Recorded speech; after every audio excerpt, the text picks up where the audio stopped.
13 तारखेला सूर्य हे कुंभ राशीमध्ये जातात. कसं जाणार आहे तुळा राशीच्या लोकांसाठी येणारे हे दिवस हे मी तुम्हाला सांगणार. तुळा राशीच्या लोकांसाठी येणारे दिवस थोडेसे त्रासदायक जाऊ शकतात, कारण एक लक्षात घ्या 5 ग्रह आहेत. सूर्यही जाणार आहे, 17 तारखेला ग्रहण आहे आणि शक्यतो हा इथे जरा त्रास दाखवतो, कारण 5व्या घरामध्ये 5वं घर हे कशाला दाखवतं? लक्ष्मीला दाखवतं, संतानला दाखवतं, त्याचबरोबर एज्युकेशनला दाखवतं, क्रिएटिव्हिटीला दाखवतं, गुंतवणूकला सुद्धा दाखवतं.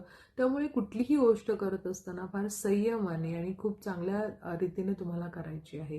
कारण सूर्य हे 11व्या घराचे स्वामी असल्याकारणे इन्कमच्या घराचे स्वामी, त्यामुळे एक थोडंसं इथे बघितलं जातं की कार्यक्षेत्रामध्ये मोठ्या लोकांचं तुमचं मतभेद होऊ शकतात, किंवा थोडेसे तुम्ही काही अशा गोष्टी करू शकता की जेणेकरून तुम्हाला त्रास होऊन जाईल. विद्यार्थ्यांना इथे थोडंसं गोंधळ होऊ शकतो किंवा मन विचलित होऊ शकतो, थोडंसं फोकस डायव्हर्ट होऊ शकतो. आणि पुन्हा सांगेन की प्रत्येकाच्या पत्रिकेचे योग हे पाहावे लागतात. त्यामुळे काही लोकांचे जर योग चांगले असतील तर नक्कीच इंटरव्ह्यू देणार असाल किंवा परीक्षा देणार असाल तर नक्कीच इथे चांगल्या गोष्टी होतील. पण जर काही व्हायब्रेशन निगेटिव्ह असतील तर उपाय तुम्हाला मी जे सांगितलेले ते करावेच लागतील. नक्कीच त्याचा फायदा होऊन जाईल.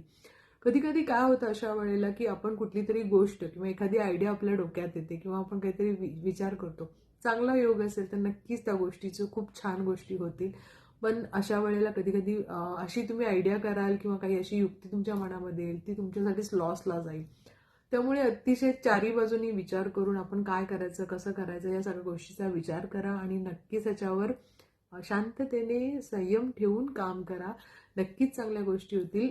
ज्यांचं रिलेशनशिप आहे सुरू आता त्या लोकांमध्ये सुद्धा असं बघेल की थोडा अहंकार वाढेल किंवा पटकन तुम्ही बोलाल. हा काही तात्पुरतं असेल पण तरी सुद्धा पटकन दुखावू नका, रागारागाने बोलू नका. गाडी चालवताना सुद्धा व्यवस्थित शांतपणे म्हणजे प्रवास करताना शांत राहा. चिडचिड होईल. तब्येतीची काळजी घ्या आणि स्पेशली ज्यांची मुलं आहेत त्या मुलांना थोडा आरोग्याचा त्रास होऊ शकतो. त्या लोकांना सुद्धा खूप आरोग्याची काळजी घ्यायची आहे, स्वतःची काळजी घ्यायची. तर नक्कीच चांगल्या गोष्टी तुम्हाला पाहायला मिळतील.